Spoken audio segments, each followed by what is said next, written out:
Hello, my name is Brant Hunt. How are you guys doing today? This is Monday, January the 8th, that is, 2024. Going to be reading chapter 9, uh, Alvin Boyd's Kuhn's book called Shadow of the Third Century, and the title of it is From Religion to Philosophy. So, hope you guys are having a good day. Hope you're in a warm spot, and we'll just get into the reading now. So thank you for being here. Again, the chapter is chapter 9, From Religion to Philosophy. The matter of the antagonists of the low Christian personnel against philosophy and all learning may have far deeper, that is, involvement than those suggested by mere historical incidents. There may be the apprehension of a natural or at least inevitable hostility between good motive activated in uncultural minds and similarly good motives activated in minds given to prolonged and profound reflections and keen analytical thinking. This is from Lotta Stoller's book, Lothroppstoddard book called The Revolt Against Civilization, has been quoted as establishing that there arises always a animosity on the part of the uncultural populace against the aristocracy of intelligence. Yeah, I think that was true. What took place in Russia, and this wasn't to do with religion, so to speak. It was dealing with politics when the communists chose to use the uncultural elements of the population for their advantage, and then basically double crossed them after they took power. In fact, they were the ones who were extremely treated badly, and many of them were butchered. And also, the Aristotle also people were destroyed too. So both groups were really pretty much dealt with. Anyway, that was on a political perspective, so it cannot always be in that area of always. But the problem is simply is that we live in an age, has been in the past, and this is why those who know this psychologically, they know simply is that they can use others because they can give them little trinkets and money and promise them goody goodies, and they don't even question anything about it in a lot of ways. Same thing is happening here in the West today on a political perspective. It might be readily attributable in part to the envy of the possession by the learned class of that which gives its possessor decided advantage. Again, it may seem as part of the general reaction of those occupying inferior status and privilege against those enjoying the fortunes of a superior rank. Poverty, looking across the great social gulf that has too generally separated the mansion from the hovet, comes to hate all the evidence and opportunities of superiority. This would include its preoccupation with cultural objects such as philosophy, that which social superiority flaunts in the face of penury as a exclusive possession or activity will breed envy and hatred. It may cover the ground of explanation of the case in early Christianity to consider it in this light. At any rate, the point is deeply interwoven into the texture of a larger situation, which must now be the subject of searching analysis. It becomes necessary to deal with another aspect of the relation of religion to culture, one that has the greatest need of being acutely diagnosed and brought into clearer focus. Continued study accentuates more and more dramatically the ineludable fact that this cleavage and disparity of wisdom between esoteric students and the masses practically marks also the division of human thinking and feeling between philosophy and religion. It pronounces almost with final decisiveness the judgment that is in the prerogative of the learned to possess and enjoy the blessings of philosophy, while it is the lot, if not the necessity of the masses, to be limited to religion and sustained by its assurances and promises. This view at once sets philosophy and religion sharply over against each other in a distinction of ratings, quality, and value. As opposition will be registered to the formulation, it must therefore be studied more deeply. The distinction in most minds between religion and philosophy is generally quite vague. It is thought commonly that the man's religious takes in his philosophy that, broadly speaking, the two are about one and the same. This may be true to the minor degree, for fruitful discussions, succinct definitions are demanded.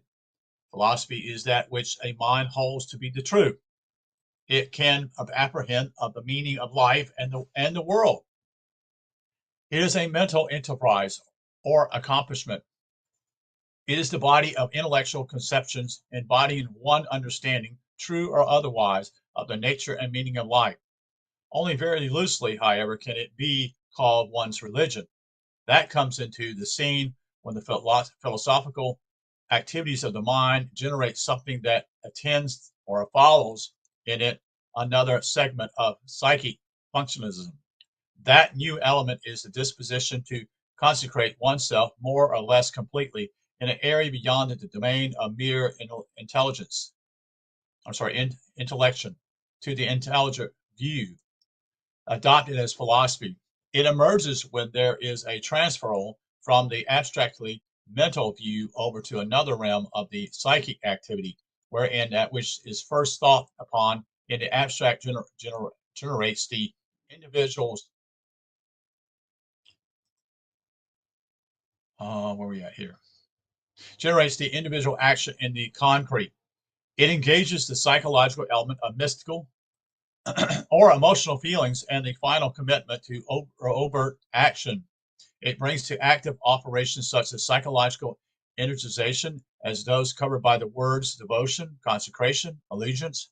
It is a disposition psychologically assumed to act in loyal accord with the principles or maxims that have been adopted as true and good in philosophical purview.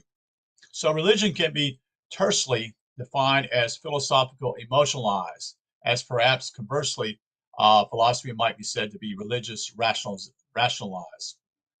When people stand ready to fight or die for their settled convictions or consecrated to live loyalty for them, that surely constitutes their religion. If a person entertains, as one really must, ideas about the meaning of life, but in totally indifferent about supporting or witnessing for them, he may be a philosopher, but is hardly a religiousness. People unused to People unused to critical distinctions in commonplace thought generally confuse the two in one broad reaction in consciousness. They have come to certain beliefs about life, and their commitment or loyalty to them follows as automatically as a muscular action follows a nerve impulse. The mental and the emotional components of the double operation do not get distinguished, or do so only in the case of the philosopher. The actual case is found to be that people mingle their philosophy and their religion in one motivation. In some, the mental or philosophical interest predominates more or less completely. In others, it has little say, the emotional actualizing motivation ruling the life. But the failure to classify the two elements in different compartments for the purpose of determining the basic issues involving in the mind adoption of and consecration to a given philosophy is seen to be fraught with catastrophe consequences. It introduces a feature of the situation that becomes critically momentous for all human culture. It concerns the matter of the truth or false, as fallacy of one's philosophy. If religion is the individual psychological attachment to a set of beliefs about the world of life, it matters quite decisively for for weal or for woe, whether the attachment, the devotion, the sacrifice is rendered to principles that are true or that prove to be false. Modern psychology of the psychoanalytical stamp is firm in its pronouncement that attachment to a erroneous belief or failure or failure of attachment to a sound creed is fatal to the normal balance or sanity of the mind. It is thus a discovery, or at all events a thesis, now demonstrated by the overwhelming evidence of clinical and empirical investigation, and is to be rated as one of the most momentous scientific findings in the ages. The eminent psychologist C.G. Jung declares, after years of clinical study and practice, that a mind not balanced, or as they say, integrated by a positive philosophy grounded in reason, will break down in psychocolia disease. In the light of this epoch disclosure, nothing could be clearer than that the most crucial element in the entire problem of the life of culture is the content of the philosophical code adhered to.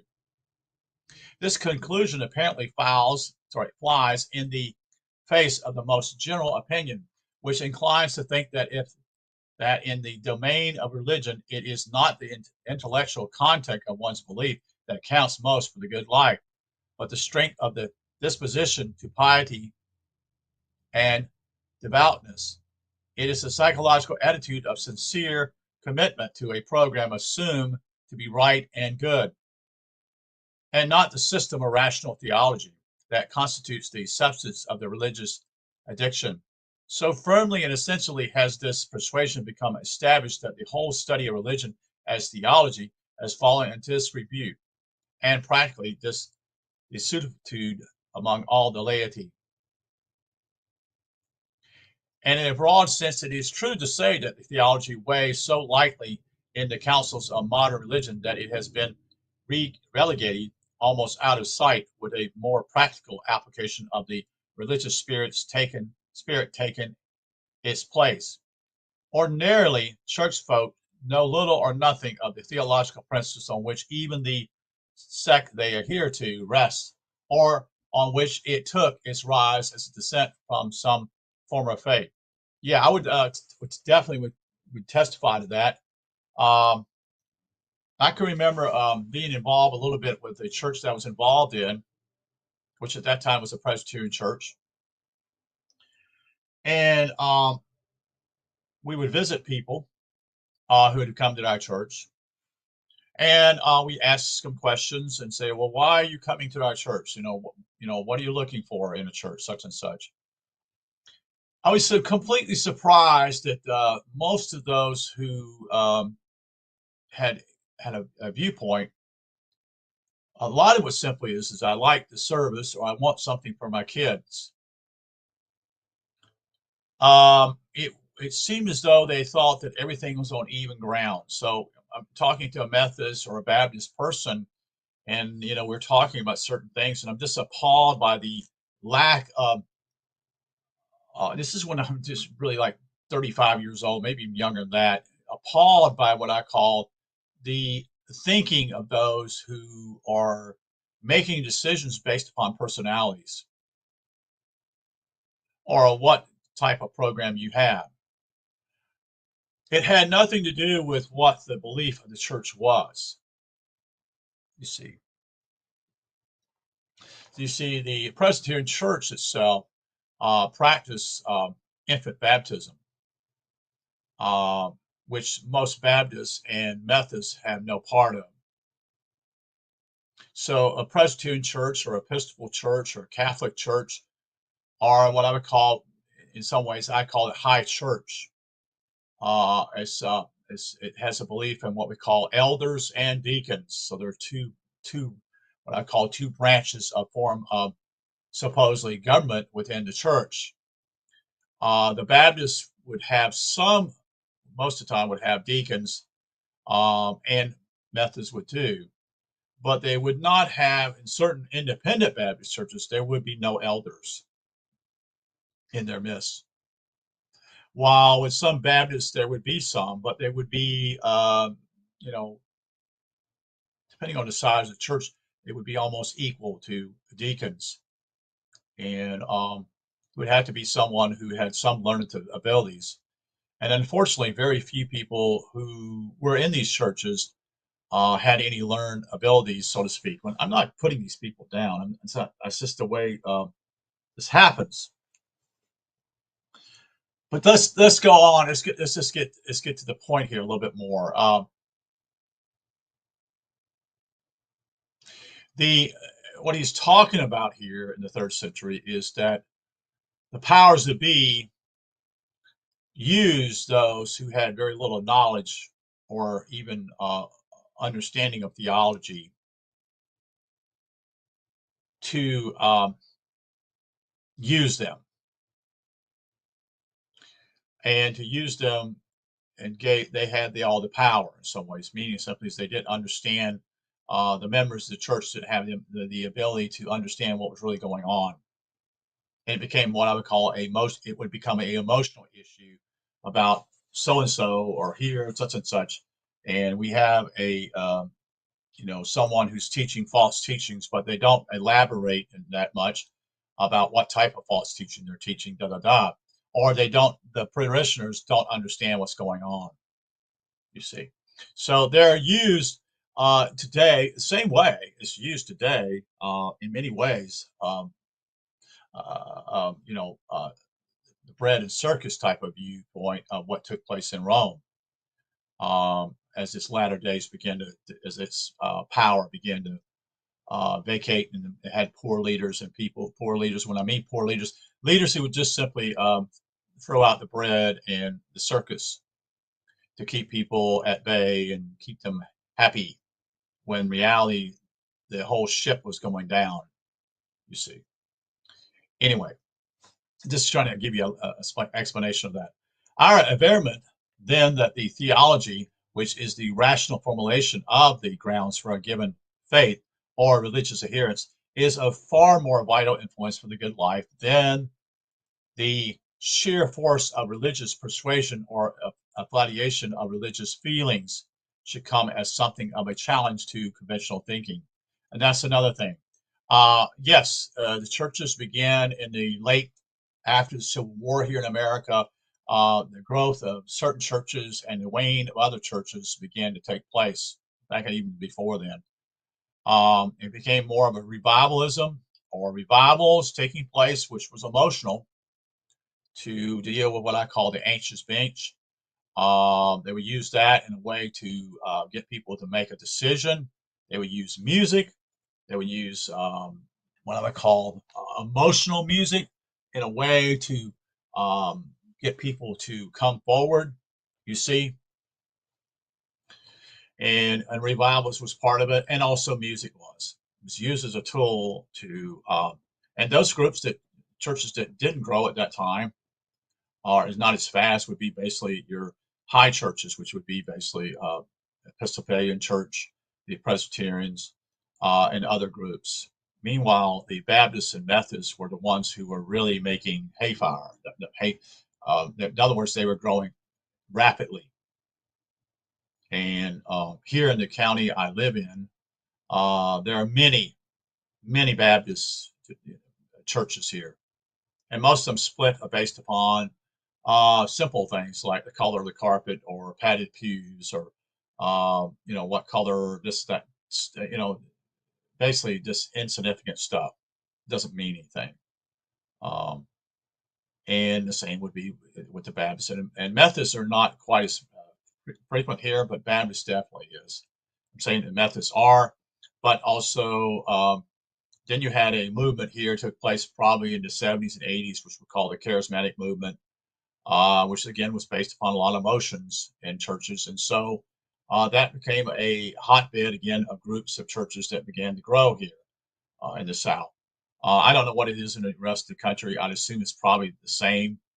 But again, the high church groups, the Episcopalians and the Presbyterians, and other groups who are what I call high church, uh, began to lose. And eventually, those groups, the churches eventually became more and more liberal, which even even made it worse, basically, meaning they did not adhere to certain perspectives as their literal interpretation of Scripture.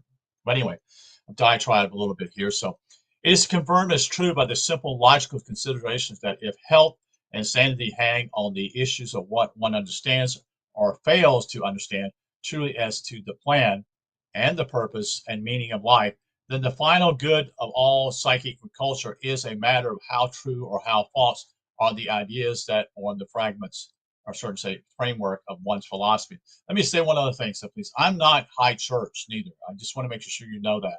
High church itself has its issues too.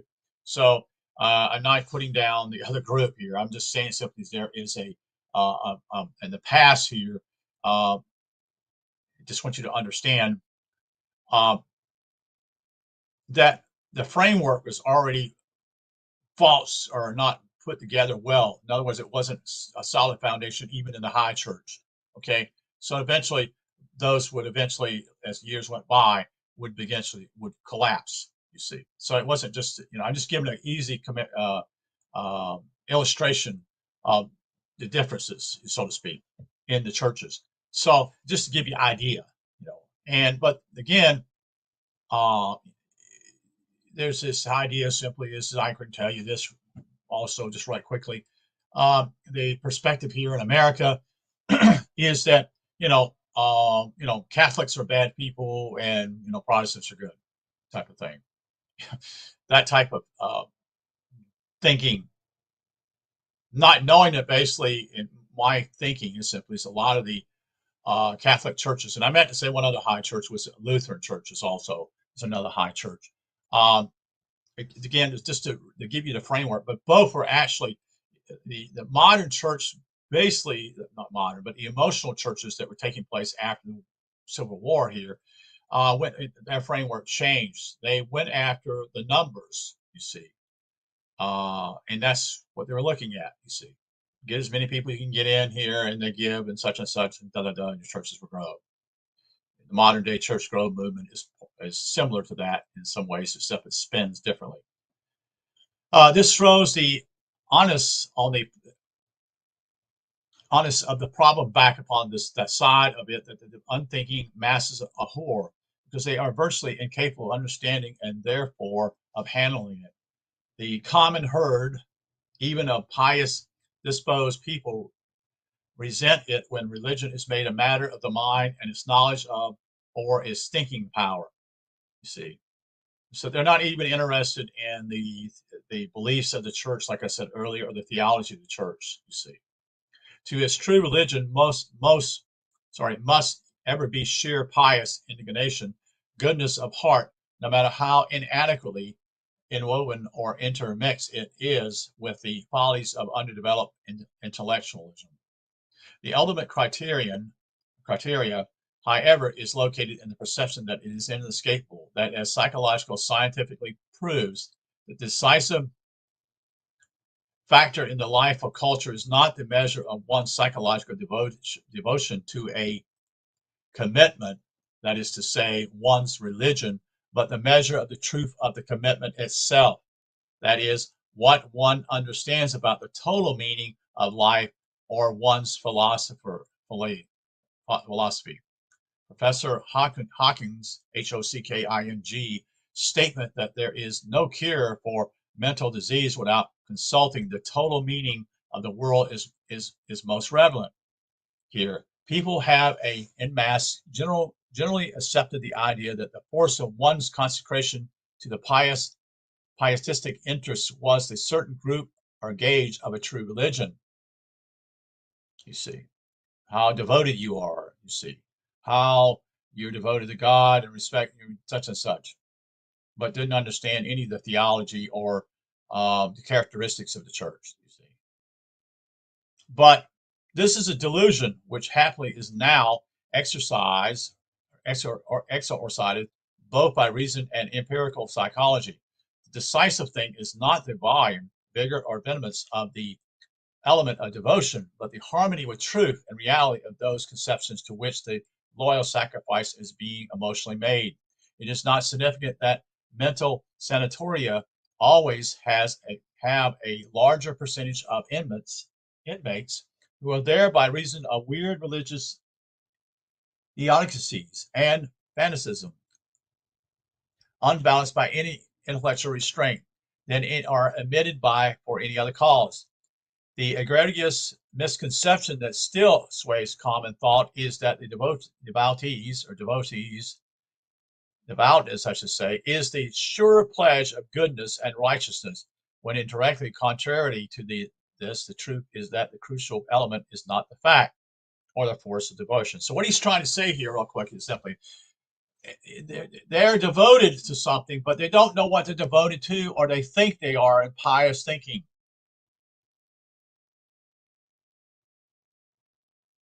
So that's all they care about. That's all they understand.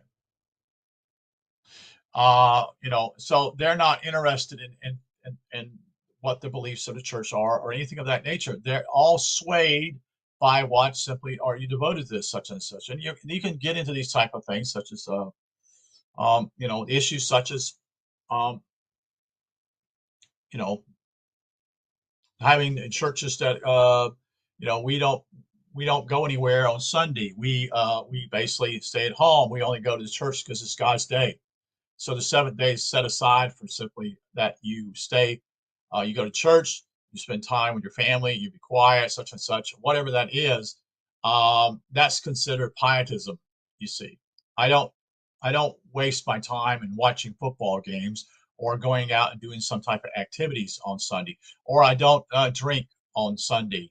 You see, all these little things that are little niches, so to speak, is what people are seeing as valuable, as being devoted, you see. When in direct contrariety to this, the truth is that the crucial element is not the fact or the force of the devotion. You see, you can be devoted to all these kind of things, but if it's not the truth, your arrow, as you say, would say you shoot an arrow, it's not hitting the bullseye. It's not hitting the truth, you see. But I'm not saying the high church is hitting truth neither, because they're not also. Rightness or falsity of the philosophical principles to which the devotion is paid. It is not by mere chance that religion has found a synonym in the word devotion. Religious exercises are commonly termed devotions.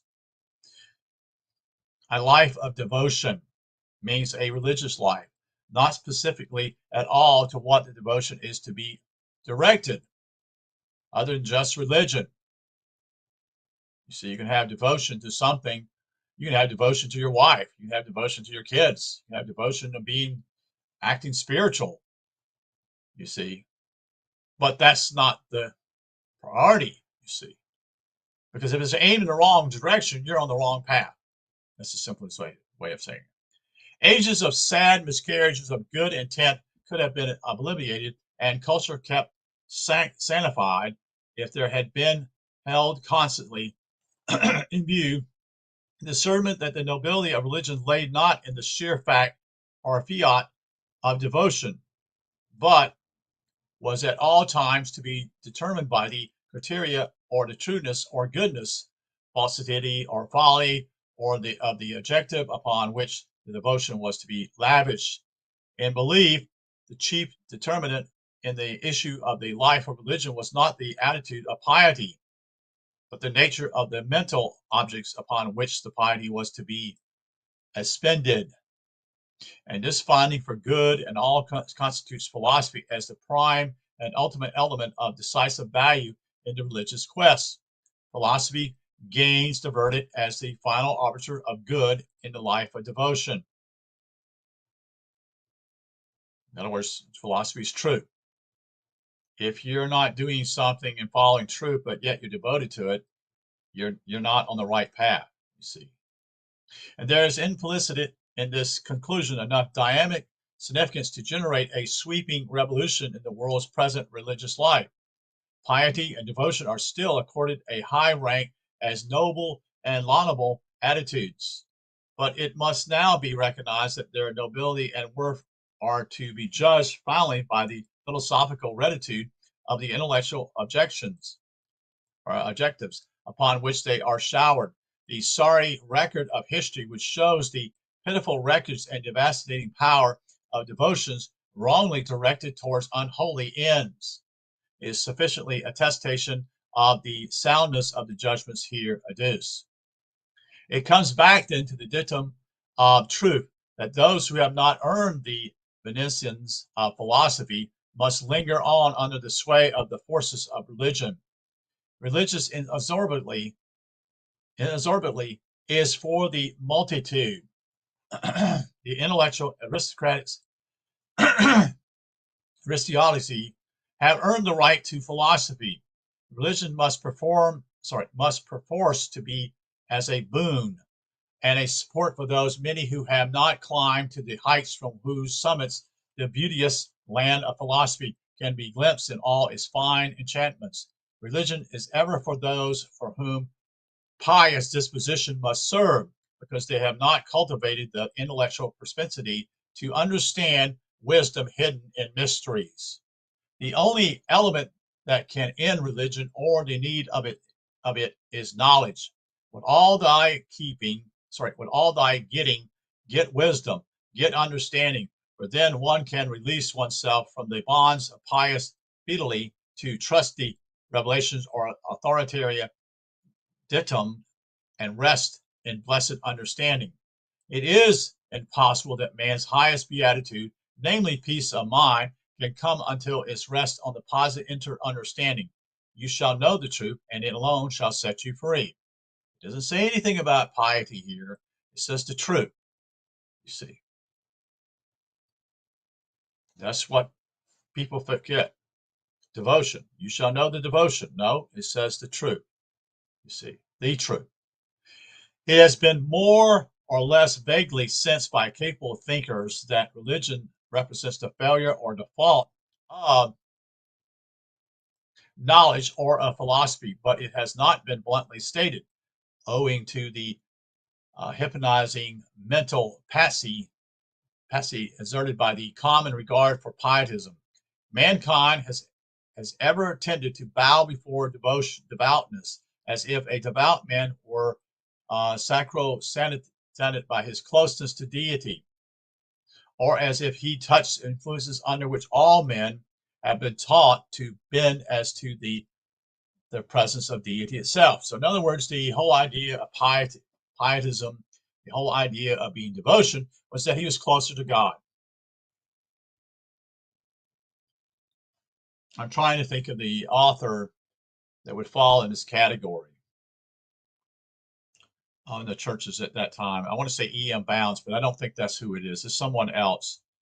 I know who it is, but it just can't. It'll come to me, so hopefully here as I continue on. But it's someone who basically is respected by those in the pious type of branch. Now we've gotten off on such and such here, such type of thing. So from the crushing force of this obsession, only knowledge of the truth or philosophy can emancipate one. In other words, knowledge is what gives you the understanding and knowing where you're at and understanding that and enlighten your soul, so to speak.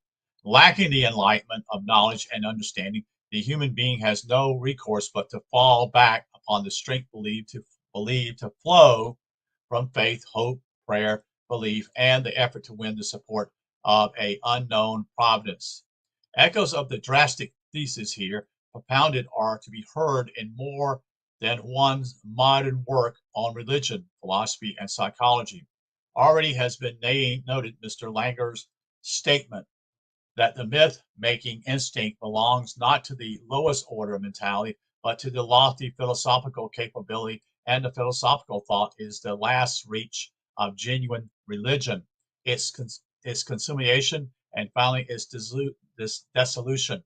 Whereas Scripture so well expresses the great truth here under discussion in the finale of human perfection, faith is lost in sight, and faith is religion, and sight is philosophy. So religion must ultimately be swallowed up and disappear in the luminous apocalypse of philosophy. In this relative view of religion as handmaiden to the philosophy, were widely recognized, it would be one stroke reoriented man's idea of religion to a new conception, so as to change its completely from a tyrant, from a tyranny in the mental domain to an agency of liberation. It would open all blind eyes to the vision of religion as a thing to grow through and beyond, instead of a force to be enslaved to through life. The realization that religion is to serve but as a support for humanity through the period of its childhood ignorance and its clutch to be cast aside, or a scaffold to be torn away when the edifice of philosophy has been erected, would edify human life to such an extent that all existence would be cheered and brightened immeasurably. Several of the strongest expressions on the subject are discovered in a strong work called Psychology and the Promethean Will by William H. Shelton. He writes in page 69, quote, the inability of the undeveloped mind to tolerate and intellectualize conflict constitutes the deepest battlement of civilization, quote, end quote. If one cannot rationalize the flow of events to see how beneficence is working to its divine ends through their incident, one becomes the hapless and helpless victim of outer circumstances. You see, it's like someone who is swimming, or I wouldn't say swimming, but it's actually going against. No, that's not a good analogy. I'm thinking of something that would be better than that. It's so someone doesn't know how to swim, period, you see. And so they become helpless to outer circumstances, with the circumstances being they may be able to swim when things are nice, but when it's really rough, they're not able to, and they're helpless, you see. This is equivalent to saying that one is condemned to the greatest unhappiness. Shelton, Dynamic Utterance, restates the proposition that the undeveloped mind, quote, from the sheer fact of its undevelopment, is not equal to the task of bringing life under the eye of understanding, and must therefore abide on the lower levels where religion takes on predominantly the cast of dependence upon a power deemed gracious enough to hear cries and pleas. Religion becomes then essentially a cult of worshipful rites, R-I-T-E-S, and ritualistic techniques, inciting to emotional states found adaptable to the effort to throw the human self upon the mercies, the tender or harsh of the power assumed to be dominating life. It is schizophrenia. It is servile, showing its ugly form, the character and quality that Nietzsche so furiously resented and anathematized, in Christianity. On contrary, philosophy, by fortifying the mind with a knowledge of the laws which are seen to be the ordained will of infinite beneficencies, inspires the mortal with the high spirit of adventure in winning benefit through obedience to these ordinances. The very knowledge that such obedience will bring the blessings that prayer must beg for, obvious for the thinker, the need for pleading. Quote, all the things that thou canst desire are not to be compared unto her, end quote, asserts Proverbs in its majestic tribute to wisdom, understanding. Flaunting at God's feet still implies the worshiper uncertainty, doubt, fear, and helplessness, the basic element of religion. Knowledge, the coefficient of philosophy, removes the uncertainty and the insecurity and generates the happy consciousness that salvation lies within one's own grasp. There's a citation of some length from Shelton's work which so poignantly expresses what is here asserted, that it is hard to pass it by. It is in page 199. Quote, the churches are filled with thousands of individuals who have brought a cheap religion and have promptly become a dead weight. They call themselves religious, and in the eyes of the observant young, they pass as the religious population. The influence they wield in label religion, and it produces fearful confusion. That is what makes it necessary to devote such a study as this almost altogether to the definition of elementary concepts, And that causes half or more of the men and women I know whose opinions are worthwhile to feel that the wisest course is to abandon the concept of religion altogether, to leave it to those people who have cheapened it, and to let them wallow in it until it disintegrates entirely. In the meantime, replacing it, if possible, with better built psychological concepts. The content, the content for religion created in the best minds by the loading of religious institutions with people whose development seems to have come to a abrupt, and when they join the church, constitutes one of the pointed perplexities of our culture.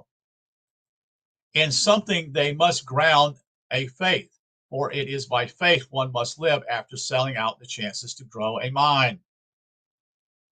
Whatever substitute may in time appear for the present formerly religion, this will likewise become the source of the faith of kind but unintelligible, unintellectual souls, and then it too will be in the same sense a cheap religion. End quote. These are words of trenchant truth, and they stand almost if written to buttress the points here projected. Shelton in page 187 and 189 writes luminously about the Christian suppression of the Promethean element in human psychology. Space to cite all the splendid material collaborates of our thesis is lacking, but it would be a virtual revelation to those steeped in lethargic of pious ignorance, with critical faculties silenced by religious hypnotization. But the inviolable authority of our presentment needs no merely literacy confirmation, however impressive. Its rightness is established beyond cavit or debate by the collective experience of thousands of people of education who have passed in youth beyond the period of naive religious indoctrination in lifeless orthodox formulas and have reached by study an emancipation from earlier crudities of belief. Finally, come to the point described by Shelton where they see it far better to drop the religious pretense altogether. All these liberated minds, when they cut the unbiblical cord that they tied them to innates of youthful Sabbath pietism, find themselves experiencing a release and freedom as from a devil's own curse. Part of that would be even I can remember with my dad. I can't do anything on church, so I can't. I had to fill up the gas in the car on a Saturday, or we can't go out to a restaurant on Sunday, or we can't. There are many things as though that was brought up in him. You see, he was a dead weight, so to speak. He wasn't free, and of conscience that amounts to a complete regeneration of the buoyancy and health of mind and body. Not to be missed in Shelton's punitive statement on page 70. Quote, in the past, religion had bound minds together effectively only as a low level of intellect. It is a vital question whether men can find a way of using religion as a cohesion and protective force in binding together minds determined to intellectualize conflict and so to achieve a common purpose at high levels of self-understanding. End quote. Precisely this is the confirmation and the ground of our dictum, that minds can be bound together at high levels only by philosophy. Religion is for the benefit of minds that cannot reach to the plane of intellect. Philosophy comes in with its light of reason and understanding to lift minds out of that lower realm up into the place where man's divine dowry of rational conception can illuminate the way. Surely man must call upon some benial power to take him by the hand and lead him upright as long as he does not kindle that true light that must be set aglow within his own being. For until he lights up that lamp, he dwells in a comparative darkness. Religion is thus seen to be the kindergarten of the human evolutionary school system. Philosophy comprises the upper grades, the college, postgraduate degrees, you see. The infinite pity of it all is that the ministrations of religion for the greater part are not at all what they are believed or hoped to be. guided lights to simpler minds who must be helped to tread their way into semi-darkness till they find the inner light. All too generally, they are not true simplified. Good milk for babies, but tragically, sheer delusion and infatuation, milk gone sour. This is the risk and the unfortunate outcome whenever esoteric formulations are given forth to the multitudes without the possibility of the true sense being at least in some measure kept alive. So Shelton comments most discerningly, that is, on page 757. Quote, even in modern times, individuals find in delusion a shortcut to wholeness. And what does he mean by delusion here? Um, we've gone from this in some ways that religion is no longer the power it once had. I'm just because this is written over 100 years ago, as far as I remember. But no, it's not quite 100 years ago. It's probably written in 1930s and 1940s when there was a religious element in our society, but that has fell away. You see, so it's now even a different perspective in some ways too, meaning that people are now caught up in other things, you see, because now religion's no longer there. So there's no foundation in even their lives, so to speak, in that perspective. I'm not saying it's better or worse. I'm just saying it's what's happened since then. I mean, you have high churches, such and such, and they don't explain anything what's going on within their liturgy or anything of that nature. They don't. It's written in Latin, whatever, which is another issue, so to speak. I'm not saying you should dumb it down, but I also say they don't make it easy for these people, so to speak. Kind of got off on a tangent here, but let me continue. The cry is still raised that the magic formula has been found, and always there are unhappy thousands eager to ring the echo to the cry. Any new religion, however cheap, gives a sense of character for a little time. For the human mind is forever lured by an easy way, by some short cut, some salvation by faith alone, which is salvation by disassociation of the intellect.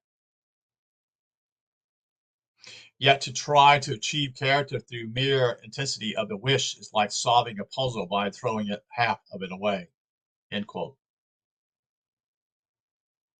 They would say in the Reformed Church, they would say salvation is by faith alone and grace alone and Christ alone, so to speak. Something of that nature.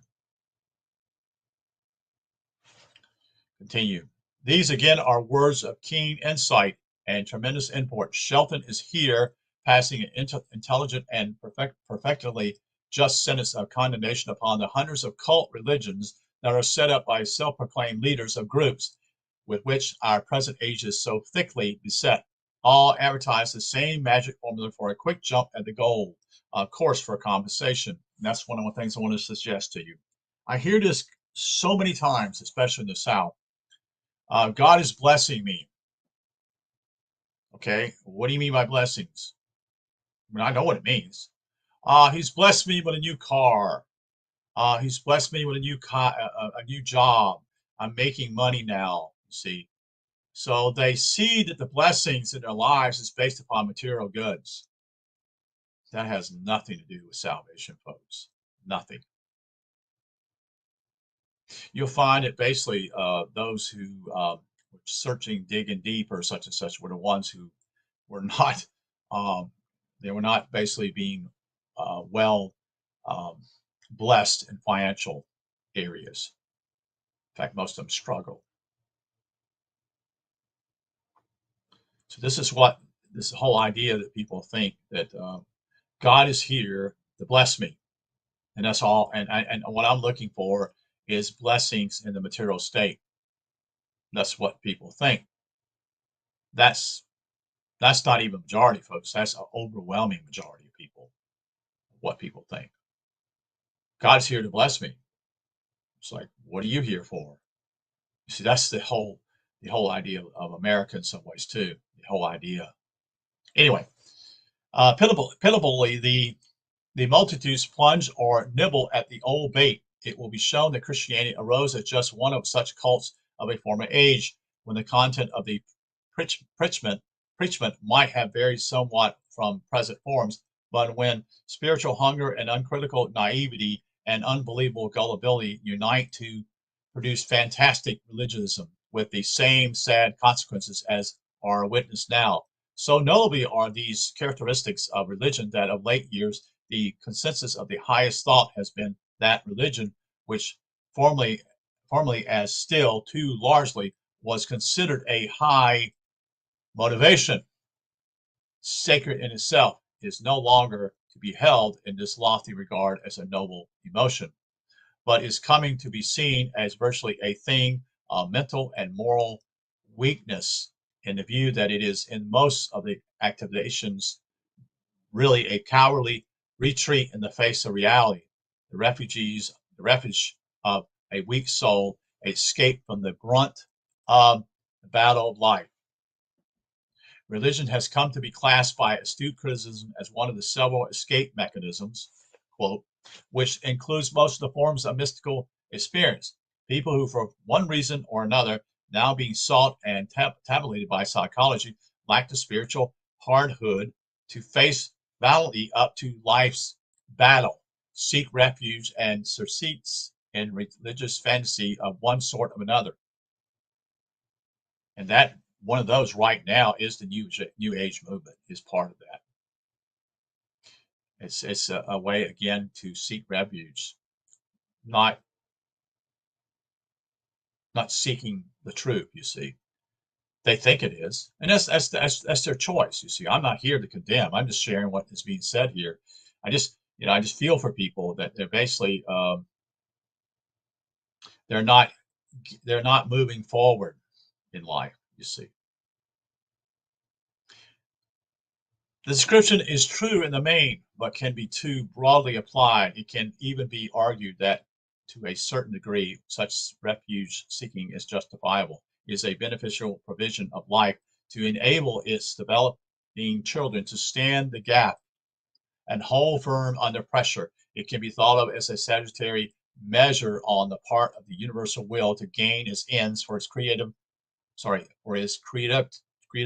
embodiment by permitting them to bend to the strengths instead of breaking under it. Yeah, even in the military science, a retreat may, in its proper place, be a part of winning strategy.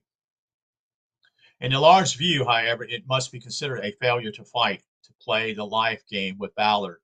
It too generally betrays a surrender, a retreat en route. It is the auspicious act of hiding from the horrible reality. The justness of the view is to be determined by the character of the religion in which refuge is taken or escape sought, and where am I at? And the criterion is again the measure in which that religion is steadied by philosophy.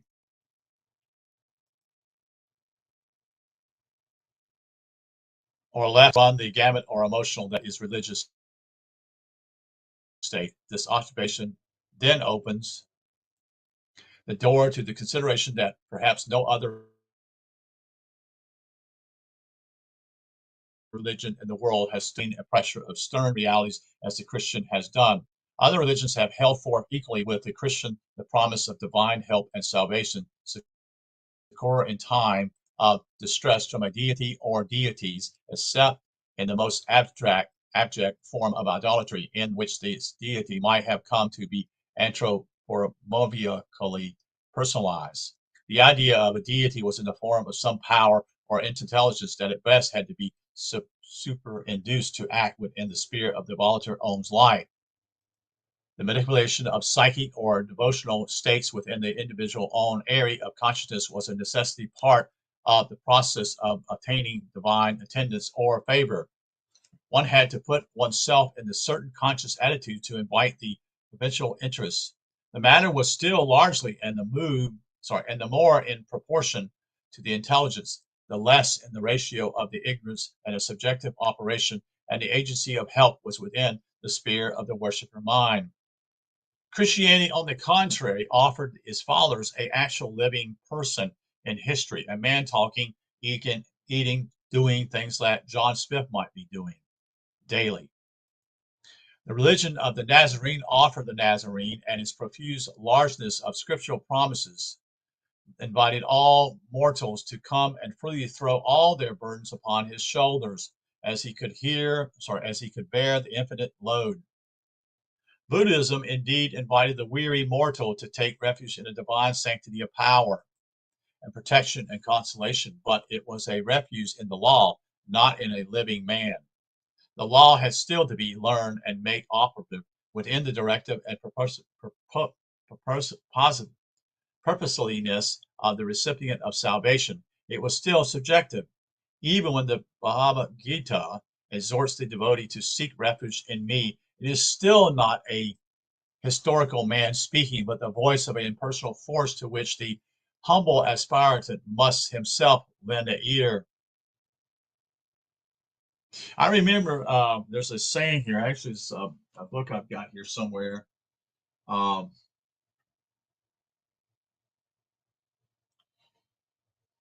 it was actually this was, I think, in back during the Depression.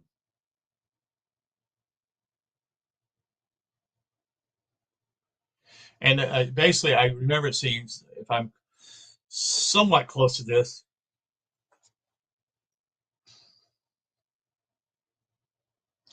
it said religion builds civilizations.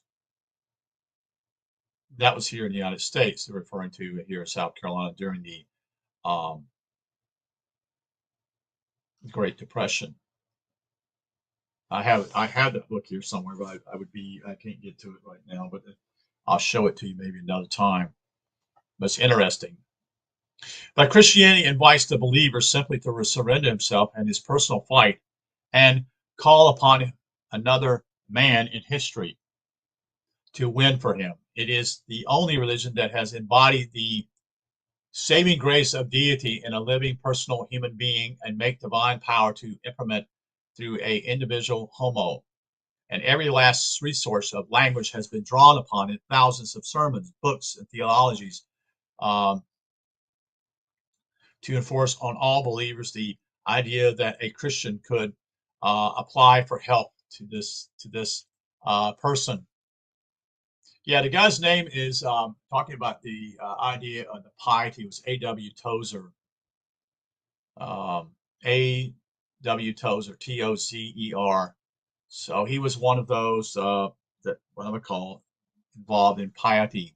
It wasn't about anything in philosophy or true religion. I knew that was one. It was another one called Oswald Chambers, I think is another one. Again, doing that type. Those are books written to keep people in pietism. Allegedly having lived in Judea in the same realistic sense in which one could apply for help to an employment bureau or government relief board, no possible conceivable effort or method has been overlooked in the straining to make this saving individual as realistic and humanly concrete as could be done. Every tensing of psychological muscle was exerted to have people pray to this man as if they were addressing him in a freshly presence. This imitation and persuasions are unremitting to the present hour. The seductive, disarming force of such a maneuver in religion is beyond imagination or calculation.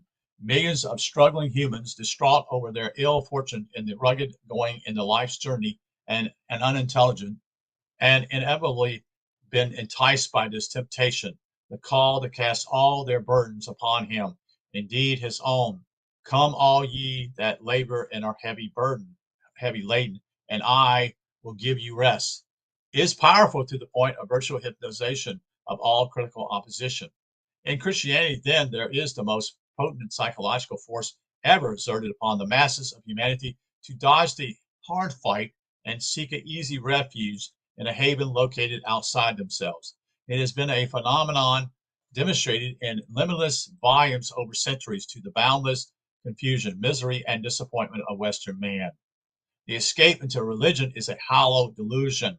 It is an escape from one cell of the prison of ignorance into another, with less possibility thereof of the mustering of real strength to get out. How can one escape into a condition which is itself a house of bondage? The etymology, see, that's what it's saying here.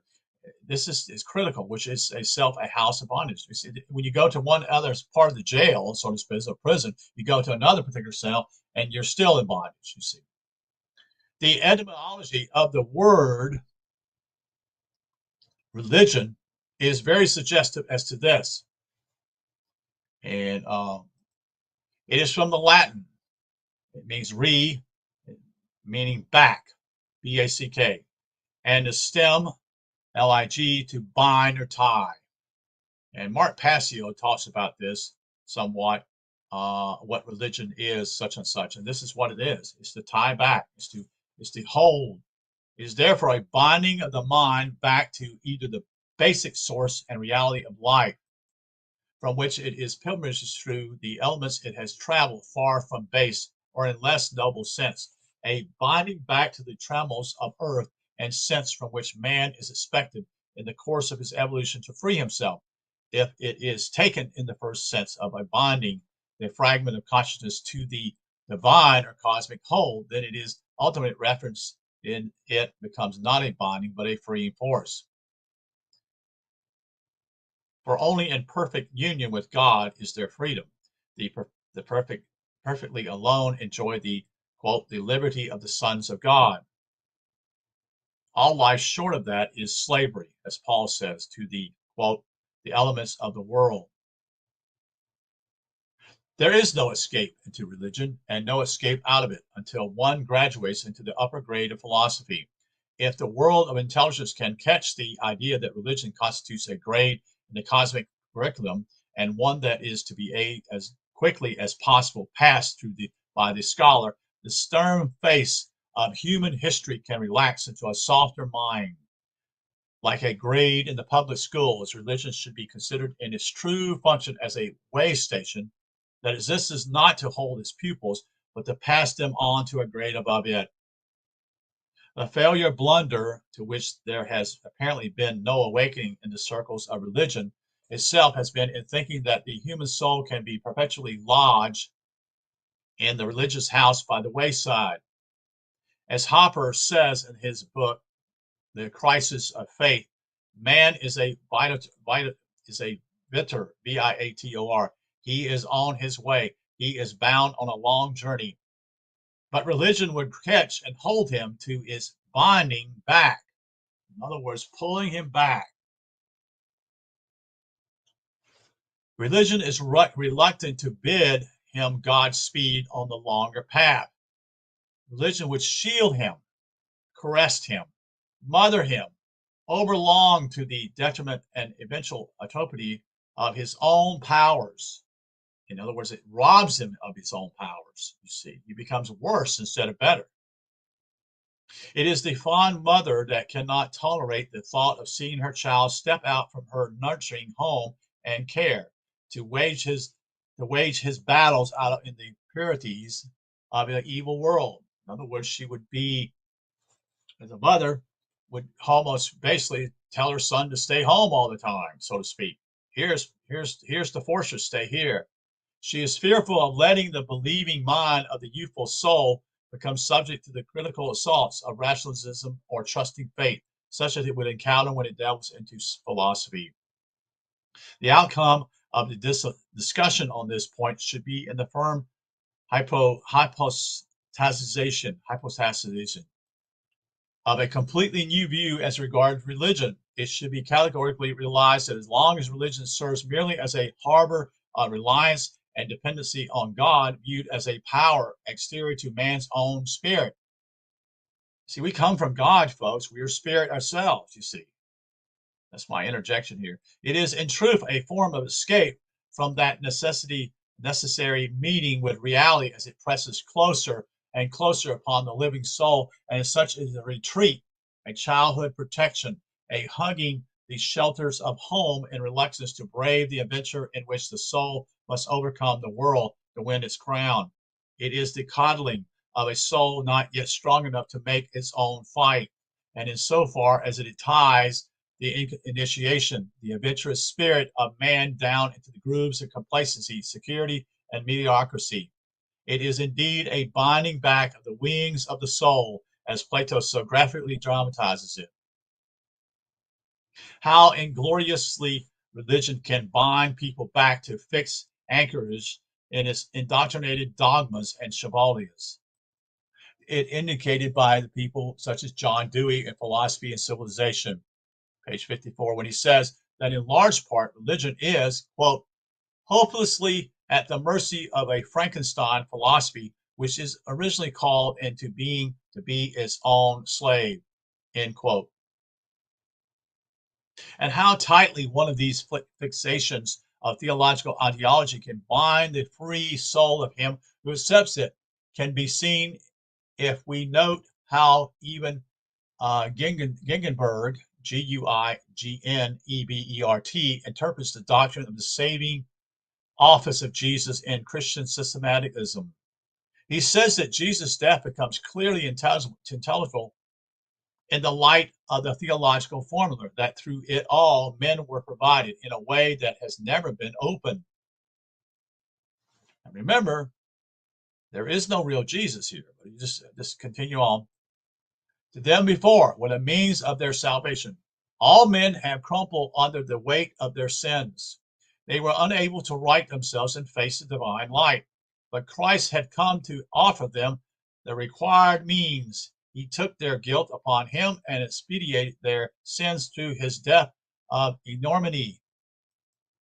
Then that they might share in his accomplishment and find grace in the day of judgment, it was expedient, first of all, to effect a union with himself through faith and love.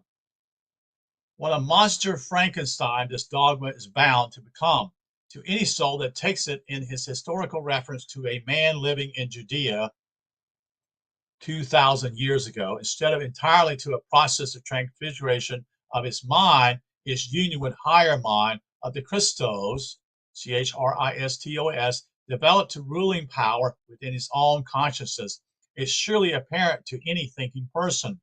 As to this particular doctrine, a observation in passing is noteworthy. Hodges, in his work on the early church, brings out the fact that Marcion, M-A-R-C-I-O-N, Marcion was a heretic. We talked about him in church history.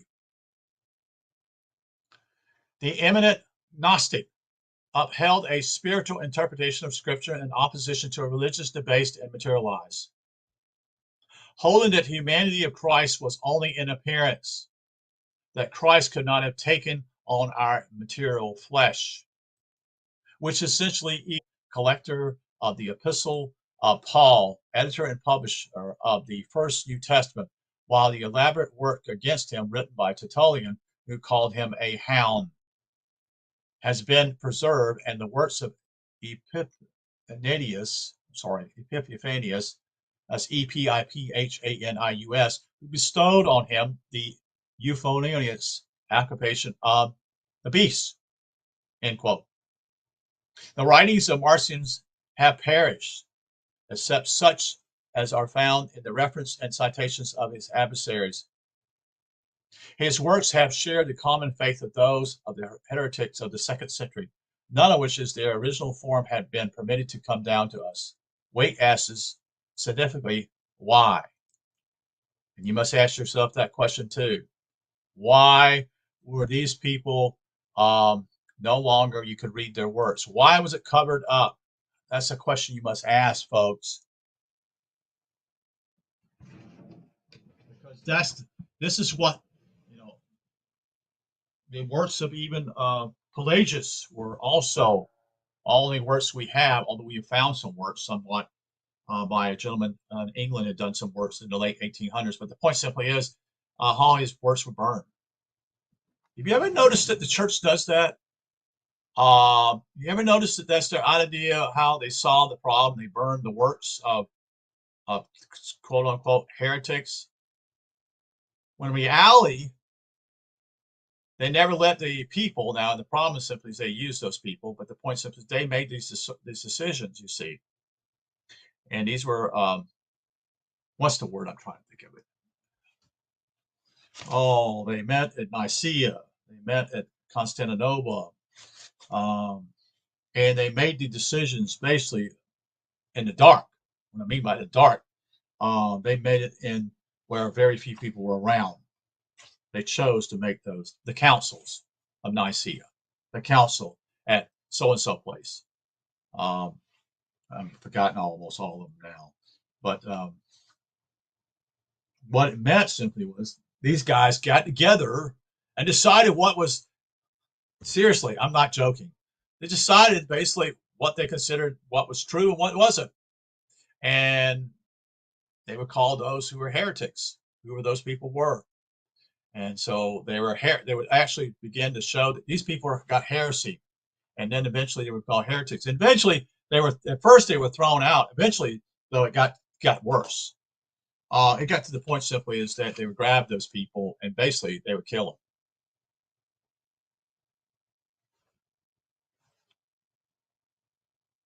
That's how fanatic people were. You see, that's why it's so valuable for you to get an education, understand everything you can, read books. Books are the most important thing in your life, folks. To read them, understand them, because the day is coming, and you can see some of this is happening already. It's the university I go to, and the second floor is simply there's tons of books there. I would love to have some of these books. You know that, but eventually will be thrown away because we now can do things on the computer. Now there's advantageous of simply you can read this online. Correct, correct. But the problem is simply is those books simply will done away with.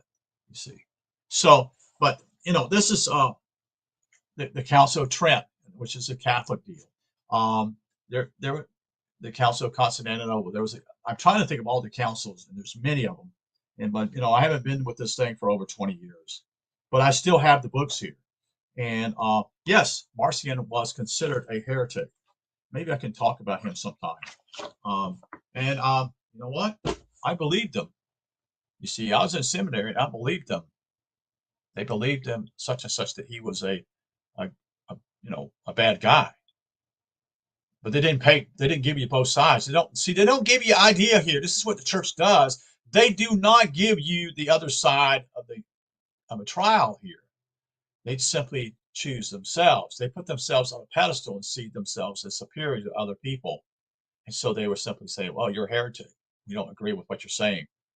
Oh, wait a minute. What are you talking about? And so that's what took place. And this is why Waite says, why? You see, we know this simply is that Augustine dealt with Pelagius in his writings. That's pretty much all we got. Although I just said someplace that there is some of his writings have been found, but the reality simply is his works were all burned. Let's get him out. Let's get him out. Let's see what he says. Let's get this out, such and such. You see, that's what they did. They eliminated this. They kept it in the dark. And no one knows that. You say, what are you talking about, Pelagius? Who's Pelagius? Or who's Marcion? You see.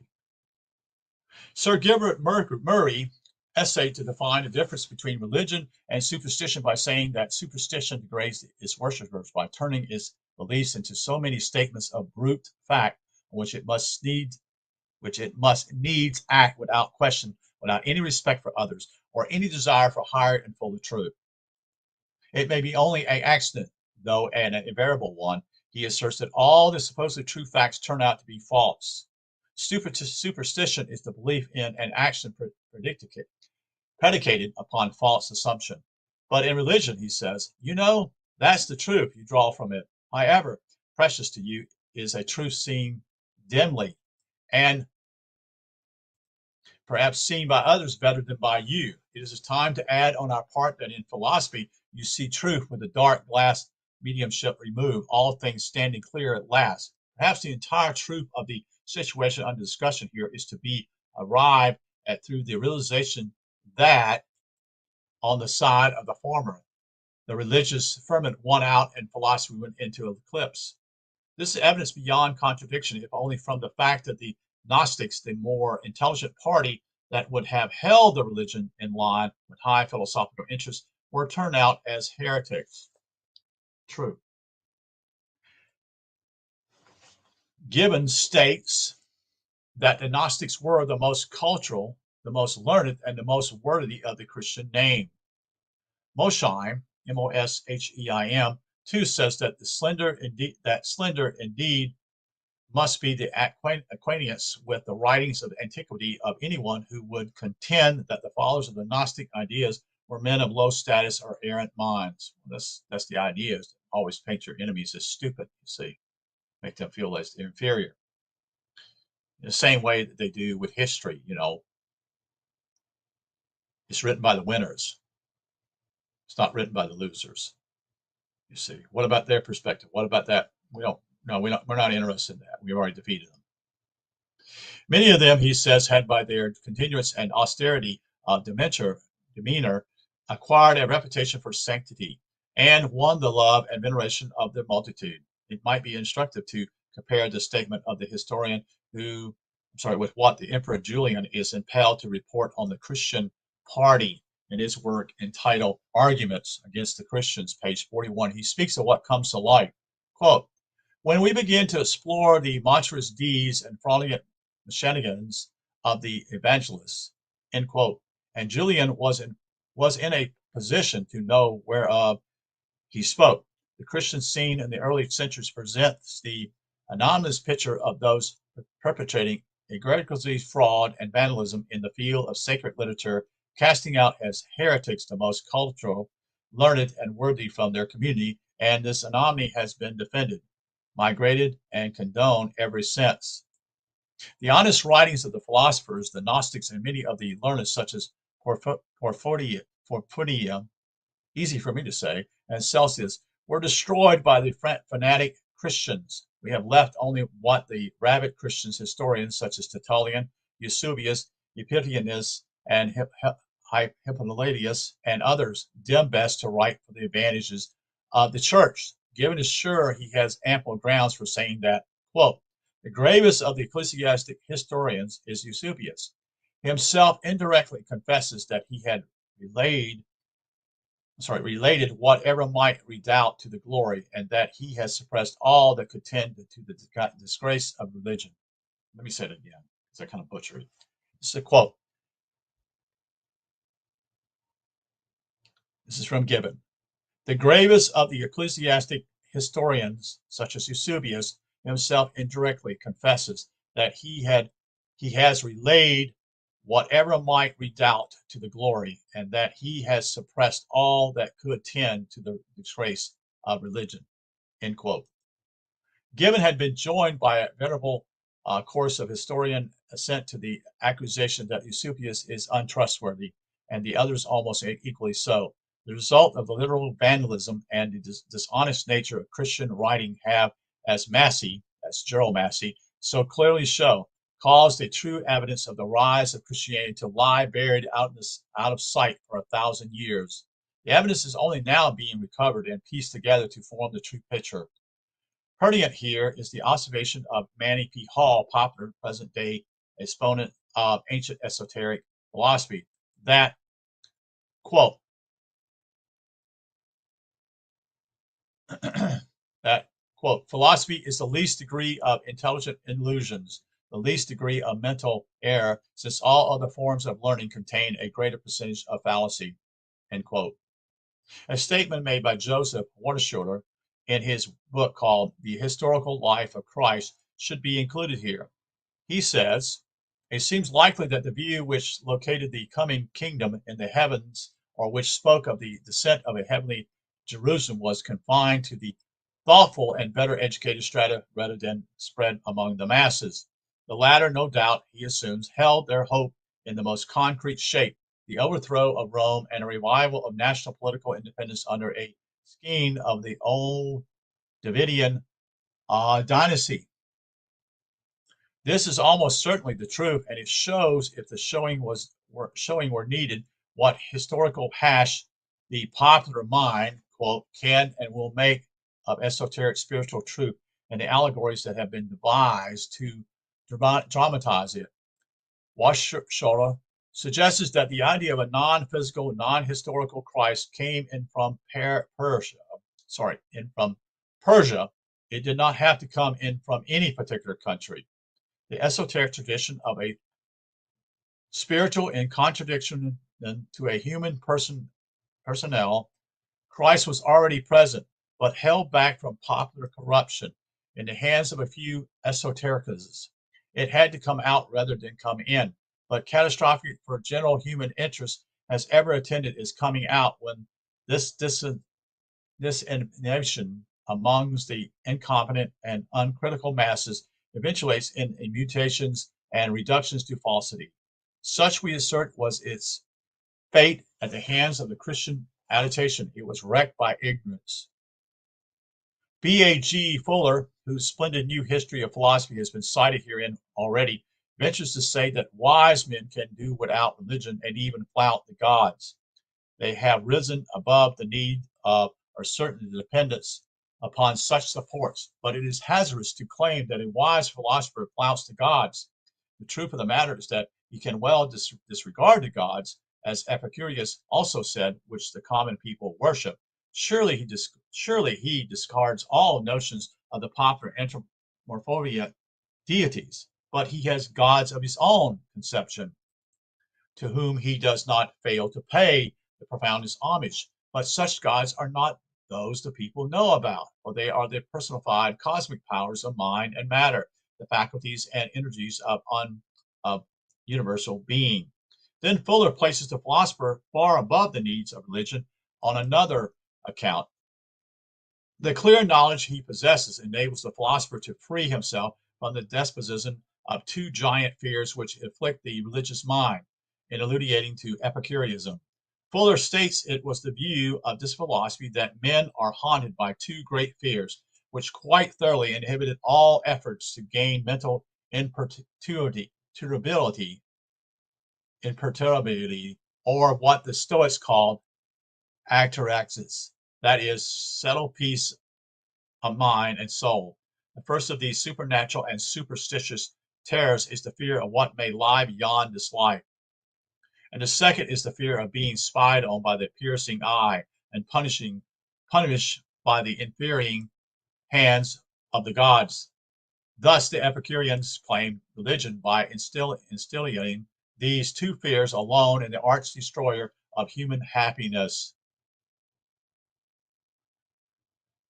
Let's go right back and just say this again so to give you an idea. Settle the peace of mind and soul. The first of these was supernatural and superstitious terrors and the fear of what might lay like. Well, the whole invention of hell. That's it. One of them. The whole idea of hell.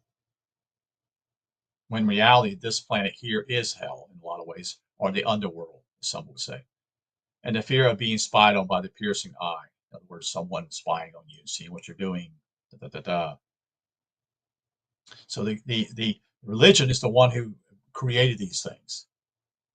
He's the one who's the arch destroyer of the human happiness. I'll just say that thus the Epicureans claim religion by instituting these two fears alone is the arch. I'm talking about the leaders now. I'm not talking about the people who follow this. I'm talking about people who actually set up this apparatus and created this whole apparatus to keep people in fear. And one of them is definitely hell, for sure. A philosopher fortifies his mind with position knowledge that alleviates these fears. Therefore, the loss of suppression of this philosophical knowledge has thrown the masses back upon religion, from which, in want of intellectual assurance, they are driven to seek consolation in sheer faith and hope.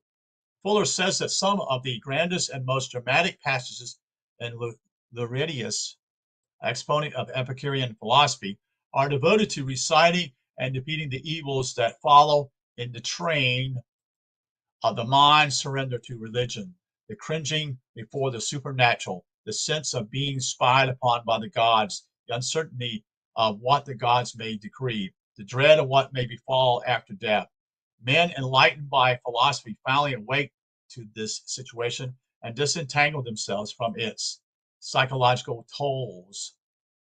But crafty men catch at it as offering wide opportunity for cajoling the masses in easy dominance, since it yields such prime advantages to a ruling class through keeping the populace docile and submissive to harsh conditions. Its perpetuation becomes an objection of a dominant commercial social or political ruling hierarchy. This comes to view in what Gegenberg says in his fine history in speaking about the syncreticity religion of the Roman world when the empire succeeded the republic, page 114. Quote, educated men no longer have any faith in it, but they respect it in public and, when forced, take part in its rites. They do this because they continue to believe religion obligatory upon the common people, whose dangerous appetites and instincts it holds in check. End quote. Here's the theme for whatever vibration may one feel inclined to pour forth upon the hypocrisy and duplicity of designing demagogues and leading citizens who privately place themselves above the need of religion, but help to support it because it tends to make more secure their position of easy privilege in the social or secular world. So they work together. In line with this supercilious and insincere attitude is the remarkable utterance of Synthegus, the Bishop Alexander in the 4th century. Quote, in my capacity as Bishop of the Church, I shall continue to disseminate the fables of our religion, but in my private capacity, I shall remain a philosopher to the end. End quote. Celsius had given us some idea what those fables of early Christianity really were, and a peruse of some of the fictitious gospels and epistles that were invented to impress the heathen will give us more. But could any words more vividly convey the truth of what is here contended, that the, quote, people, quote, are to be fed on religion with all its seductive techniques of fable and fallacy, while one who has respect for his own intelligence of mind, not intelligence, integrity of mind, will hold onto philosophy. The popularization of profound esoteric wisdom or deep subjective mystic perception necessity then can be effected only by way of a conversion of philosophy into religion. What stands in the philosophical mind as enlightened conception emerges in the less intelligent mind as the basis of an emotional reaction. Fuller traces the subjection of philosophy to religion as operative early in the life of Christianity. Pliny believed that man worshiped best when he deified himself. He was convinced that the great head of all world pays little or no heed to human affairs. Can we have any doubt, he asked, that the divine nature is polluted by such a disagreeable and complicated office? This challenges us to imagine what we impose upon the eternal when we ask him to turn his attention to all the entanglements of petty and trivial human relations. Pliny ridicules the superstitions of his age. Lecky, L-E-C-K-Y, observes in his History of European Morals that the love of truth in most men is so languid, and the reluctance to encounter the strain of mental understanding is so great that they yield their judgment without effort to the currents of conventional ideas, withdraw their minds from all critical opinion or research, and thus, quote, thus speedily convince themselves of the truth of what they wish to believe, end quote. Then he asserts that, quote, an elaborate process of mental discipline with a view to strengthen the critical powers of the mind, it utterly remote from the spirit of theology, end quote. For this reason, he says, the growth of inductive and scientific spirit is invariably hostile to theological interest. These statements of Lecky place side by side two stands of analytical thinking, the flaccid, languid temper of the common mind in his attitude towards truth, and the repugnant to mental discipline in the spirit of theology. Are these two manifestations related? If so, how? May the connection not be found in the reflection that since the common mind cannot be reached and influenced by the deeper abstrusities of theology, and the attempt to instruct it through theology would only confuse and disturb its settled trust in authority. Theologians have deemed it wisest to let the sleeping dogs of their doctrinal principles lie. If it had proved historically possible for ecclesiastic power to utilize the abstrusities and subtleties of theology to bind the multitudes of common people in loyalty to its program, we may be sure theology would have been developed as a popular weapon of religion. Evidently, the languid interests of common man in theology and his obtuseness in grasping its niceties of meaning led to the great silence on the subject. In view of all this analysis, one is not surprised to hear John Dewey saying, quote, in his book, The Quest for Certainty, page 254, quote, with the expansion of Christianity, ethno-religious traits came to dominate the purely rational ones, end quote. This one, the process of supplanting philosophy by religion at work. There will be vehement challenges to the direct statement and the obvious implications of many things adduced in this chapter to the effect that philosophy fortifies the human mind with the certitude of knowledge, while religion leaves that mind in its darkness of doubt and hope. Philosophers of the present day will demur to the positiveness of these assertions. They will say they have not found that certitude in philosophy, and that religion provides, on the whole, surer grounds of confidence that does philosophy. Confidence then does philosophy. But our reference is to ancient, not modern philosophy, the philosophy that Plutarch was so conversant with, as he expounded and dilates upon its dynamics, cogitacy for the human mind in the following passages. This is in Morals 2, page 36. I guess it's to page 369. Quote, the true philosophy is of a quite different nature. It is a spring and principle of motion wherever it comes. It makes men active and industrious. It sets every wheel and faculty a-going.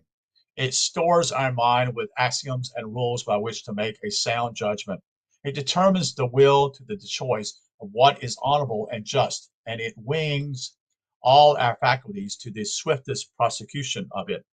It is accompanied with an elevation and nobleness of mind, joined with a coolness and sweetness of behavior, and backed with a becoming assurance and inflexible resolution. End quote. One's man's sheer laudation does not, of course, end all controversy. But what this one man, second, however, by many others, says as it in support of the tremendous volume of evidence of similar character, all of it the outcome of the severest of all proofs, the pragmatic trust, the men of ancient days who con this archaic wisdom as well as thousands in later times to the present, add testimony to Plutarch's incumbent. It has given the mind this elevation, this insight, and this assurance. It is as this moment working its venial magic of enlightenment and purification of life upon hundreds in this contemporary period, and with such force and satisfaction, such joy and delight in the mind that it is having a veritable rebirth after thousands of years of obscuration. It carries the evidence of its own rightness, its own trueness with it, but it must be cultivated with deep love before it yields its fruitage of certitude. There was a premial revelation. It was not mere speculation. It was the voice of perfected understanding of graduates from the human school. Pythagoras and Plato had recaptured it. Plotinus, Philo, and Proclus and Plutarch basked in its sunlit brilliance. Augustine had caught its reflected gleam and testified to its immemorial existence. If civilization is not to perish in the 20th century, it must be made to glow again. So that's chapter 9 tonight, as I was reading from this particular book. Appreciate you being here. Thank you for sharing. I didn't realize how long it's gone. It's about an hour and 30 minutes, but anyway, it's well worth it. Again, this is The Shadow of the Third Century. This was chapter 9, From Religion to Philosophy, by Alvin Kuhn, Kuhn. Why did I read these things chapter by? People say, well, this is a long time. Well, if you have desire for truth, and you have desire for knowledge, you will spend that time listening to this. I think that simply each chapter has its own subject, so to speak. So I'm going to try to read it as much as I can, unless I'm not able to speak it. In other words, I have to have, I'm going to have to stop because it goes over 2 hours, so to speak. People don't have the ability to listen also in our day and age because everything's so quickly created. But I appreciate you all being here and thank you for all that you do. And the hopefully is that you will continue to have a desire for this deeper truth. So again, we'll be with Alvin Boyd Kuhn probably tomorrow. Sometime we'll share some more. It'll be chapter 10. Thank you for being here and have a good evening. Take care.